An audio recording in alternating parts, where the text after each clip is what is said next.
ہر آیت ایک کہانی، تیسری جلد۔ کہانی نمبر 17۔ موضوع نیک کام۔ فاستبقوا الخیرات، نیک کاموں کی طرف سبقت کرو۔ مدد کرنا کتنا اچھا کام ہے۔ جس وقت پویا نے دیکھا کہ ماں سو رہی ہے، گریا کیا اور اپنے بھائی سے کہا امی سو رہی ہے اور میرے ذمے کا کام بہت زیادہ ہے، آؤ امی کو بیدار نہ کرو، میں تمہاری مدد کرتا ہوں، تم جانتے ہو، ہاں آ جاؤ۔ رضا نے اپنے بھائی کی مدد کی تاکہ وہ اپنے ذمہ کا کام انجام دے۔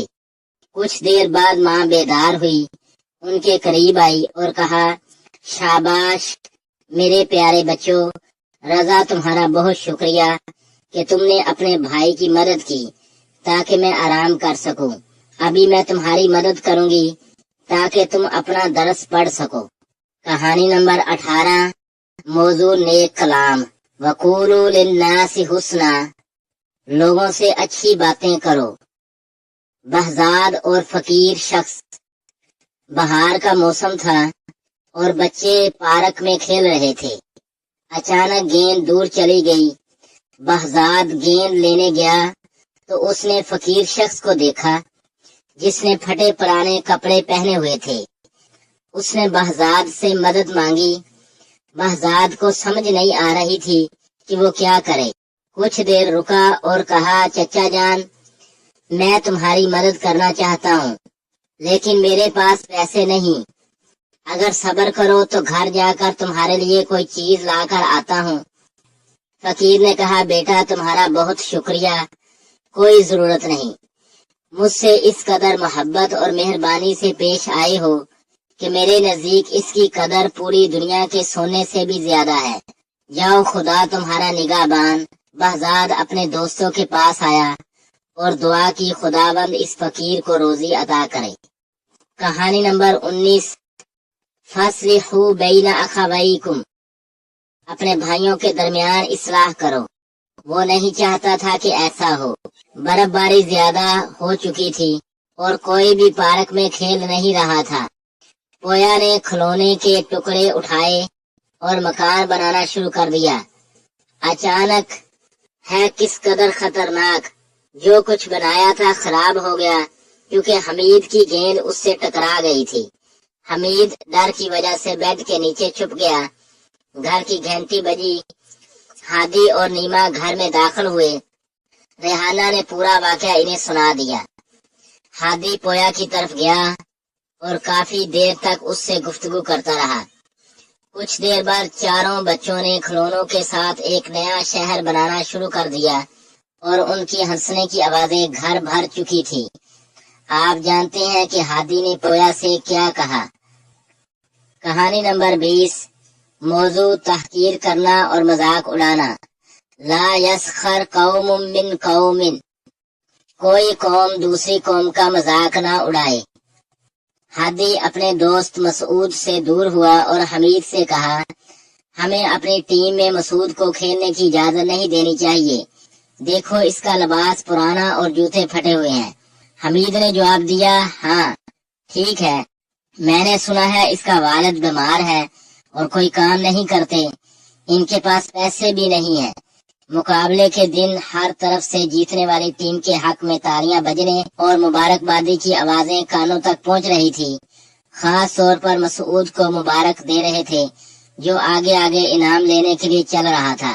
ہادی اور حمید بہت اداس تھے، اس لیے نہیں کہ وہ اپنے مقصد تک نہ پہنچ سکے بلکہ اس لیے کہ انہوں نے ایک اچھا کھیل کھیلنے والے دوست کا مذاق اڑایا تھا۔ کہانی نمبر 21۔ موضوع نماز با جماعت۔ ورکعوا مع الراکعین، اور رکوع کرنے والوں کے ساتھ رکوع کرو۔ نماز پڑھنے کی جگہ۔ آج سب شاگرد جلدی سے اسکول کے بڑے ہال کی طرف جا رہے ہیں۔ کیا ہوا؟ طے یہی پایا کہ سب جماعت کے ساتھ نماز پڑھیں گے۔ یہ حکم اسکول کے ہیڈ ماسٹر نے دیا۔ ہادی نے اپنے استاد سے پوچھا اسکول کے ہیڈ ماسٹر نے نماز با جماعت پڑھنے کا حکم کیوں دیا؟ ہمارے لیے فرداً نماز پڑھنا آرام دہ نہیں تھا، ہم آرام کے ساتھ مسجد میں نماز پڑھ کر چلے جاتے تھے، ٹھیک ہے، لیکن خداوند مہربان نماز باجماعت کے ساتھ پسند کرتا ہے اور اس کی جزا بھی دے گا۔ حال کے اندر نماز کے لیے صفیں بنائی گئی اور نماز پڑھنے والوں کی تکبیر کی آواز نے فضا کو معطر کر دیا۔ ہادی اور اس کا استاد بھی جلدی سے جماعت کے ساتھ نماز پڑھنے کے لیے گئے۔ کتنی خوبصورت ہے یہ نماز، سب مل کر رکوع میں جا رہے ہیں اور سب مل کر سجدہ میں، اور ایک ہی دفعہ دعا کے لیے ہاتھ بلند ہو رہے ہیں۔ اور کہانی نمبر 22، موضوع پاکیزگی۔ واللہ یحب المطہرین، اور خدا بھی پاکیزہ افراد سے محبت کرتا ہے۔ گندے ہاتھ سے کھانا مت کھانا۔ کھیل ختم ہو گیا اور بچے آرام کے لیے بیٹھ گئے۔ فرید کی نگاہ کسی بیچنے والے پر پڑی جو لذیذ کھانے بیچ رہا تھا۔